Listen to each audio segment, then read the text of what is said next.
आमचे गणेश दादा असतील, त्यानंतर योगेश दादा आणि रवी कुमार दादा, हे तीनही जे भाऊ आहेत, जगाच्या पाठीवर यांना बरीच जण पाठीवर थाप टाकतील यांचं कार्य पाहून.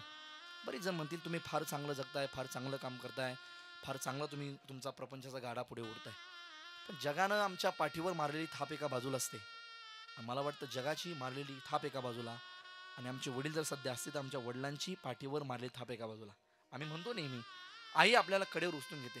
त्याने तुम्ही सगळेजण ऐकताय, आई आम्हाला कडेवर उचलून घेते. का माहिती आहे? आईला वाटतं जे मी बघते ते माझ्या लेकराला दिसावं, म्हणून आई आपल्याला कडे उचलून घेते. पण बापाच्या थोडंसं पारदर्शी विचार केला ना, तर बाप आपल्याला कडेवर नाही घेत, बाप आपल्याला खांद्यावर घेतो.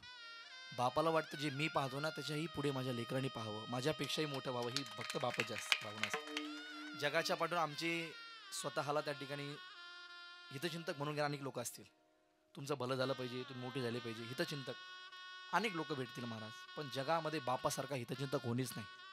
बरं असं कोण आहे बरं जगामध्ये? तुम्हाला असं वाटेल का एखादा तुमचा मित्र आहे बा, मित्राला वाटतं बा माझ्यापेक्षा ना मोठं व्हावं, हा मोठं व्हावं असं वाटेल. पण क्षेत्र जर एक असेल तर माझ्यापेक्षा ना मोठं हे कोणालाच वाटत नाही जगाच्या पाठीवर, कुठं कोणाच वाटत नाही. पण एक बाप असतो बा, त्या बापालाच वाटतं फक्त माझं लेकरू माझ्यापेक्षाही मोठं व्हावं, ही फक्त भावना बापच असते. म्हणून बापाचं घरात अस्तित्व हे फार मोठं असतं. आज खऱ्या अर्थानं रवी कुमार दादा, योगेश दादा आणि गणेश दादा ही तिघं जे भाऊ आहेत ना, बापाच्या अस्तित्वापासून मुकलेले आहेत. बापाचं अस्तित्व जोपर्यंत घरात होतं तोपर्यंत खऱ्या अर्थानं बापाचा आधार वेगळाच होता. आज बाप नाही. आणि आम्ही नेहमी ऐकतो महाराज आई म्हणले फार चांगली आहे, बाप मारतो. मुळात नाही आहे.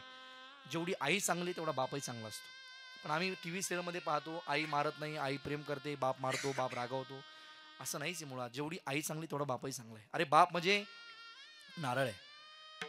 नारळ वरून दिसतं आणि कठोर दिसतंय माऊली, पण फोडल्यानंतर जसं गोड पाणी आणि नरम गाभा त्या नारळामध्ये आम्हाला पाहायला मिळतो ना, ते बापाचं अंतःकरण आहे. कधीतरी डोकावून पाहण्याचा प्रयत्न करा.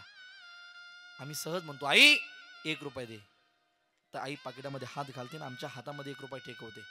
ती आई सगळ्यांच्या लक्षात राहते. पण मला वाटतं स्वतःची कुवत नसताना व्याजाने पैसे काढून संस्था चालकाच्या पाठीमागे जो फिरतो, माझ्या मुलाला नोकरीला घ्या म्हणणार आमचा बाप आमच्या लक्षात का राहत नाही? आई भूक लागली, एक वेळ जेवणाचं ताट वाढणारे आमच्या लक्षात राहते. एक वेळ जेवणाचं ताट समोर ठेवणारी आई आमच्या लक्षात राहते. पण आयुष्यभराच्या जेवणाची व्यवस्था करणारा बाप आमच्या का लक्षात राहत? मला वाटतं बापही तेवढाच मोलाचा आहे. आमच्या त्या गीतकाराने भावना टिपल्या. संतांचे अनेक अभंग आम्हाला पाहता येते. साधू म्हणतात जगाच्या पाठीवर बाप जेवढे कष्ट करतो ते फक्त लेकरा करता करतो.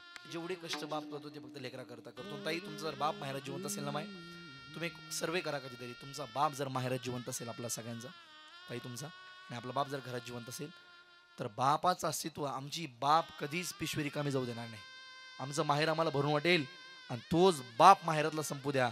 आमच्या दादानं आमच्या भावानं आम्हाला कितीही हजाराची साडी घेऊ द्या, साडी 5,000ची जरी साडी आम्हाला सणला घेतली ना बापाने, वर त्या भावाने आमच्या, तरी सुद्धा आमचा बाप जर माहेरात असेल ना, त्या बापाच्या हातात सत्ता नसते. आता फाटकं धोतर असतं, फाटका शर्ट असतो त्याच्याकडे, पण 2,000 रुपये साठवतो बाप 2-4 महिन्यामध्ये. 2,000 रुपये साठवतो आणि तायडीच्या हातात टेकवतो. तायडे तुझ्या बापाच्या हातात सत्ता नाही, आता सगळं दिलं तुझ्या दादाला वाटून. मी तुला दादाने साडी घेतली 5,000ची ना, मला आनंद वाटला, पण तायडे माझ्या बापाकडे तुला देण्याकरता काही नाही का तुझ्या बापाकडे, पण असू दे माझ्या कोणी 2,000 रुपये तुला ठेव. मला वाटतं दादांनो, ताई तुमच्या बापाच्या 2,000 रुपयाची सर जगामध्ये कोणी करू शकणार नाही. वर्षातून तुम्ही 2दा सणाला येता ना, आपल्या आईला सांगतो ताईडी माझी 2दा येते सणाला, तिची पिशवी भरून दे. कांदे बटाटे द्यायच्या वस्तू नाहीत म्हणणार, पण आमचा बाप जर माहेरात जिवंत असेल ना तर आम्हाला माहेर शिल्लक आहे. बाप मरू द्या, मला वाटतं माहेर आमचं कदाचित संपल्यासारखं वाटतं. आमची पिशवी कधी रिकामी ना आम्हाला सांगता येणार नाही. जगाच्या पाठीवर आमचा बापाचा अस्तित्व फार मोठं आहे. म्हणतात ना बाप स्वाभिमानी बाना, बाप कनकार कना, त्याच्या काळ जात सुद्धा लाजाळूची संवेदना, त्याची पहाडाची छाती, त्याचे हृदय विशाल, त्याच्या घामाच्या थेंबाना हिऱ्या मोत्याचा रुबाब. बाप म्हणजे रे कसा जसा पाण्यातला मासा, त्याच्या डोळ्यातला थेंब कुणा दिसणार कसा.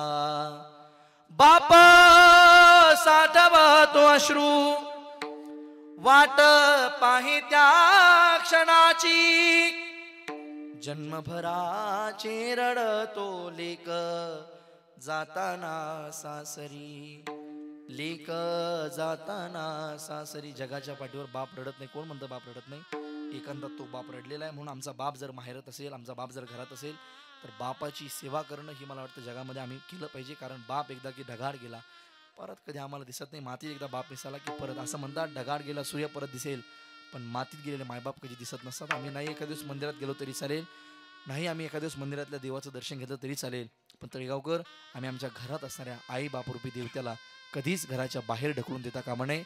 एवढं जरी आम्ही आयुष्यात जपलं तरी आमचा तो परमार्थच होईल. पण एवढी भावना त्या ठिकाणी व्यक्त करतो. आहेर परिवार या ठिकाणी वडिलांचं खऱ्या अर्थानं हे पाचवं पुण्यस्मरण करतोय. या परिवाराला धन्यवाद देतो. आमच्या आदरणीय सरांना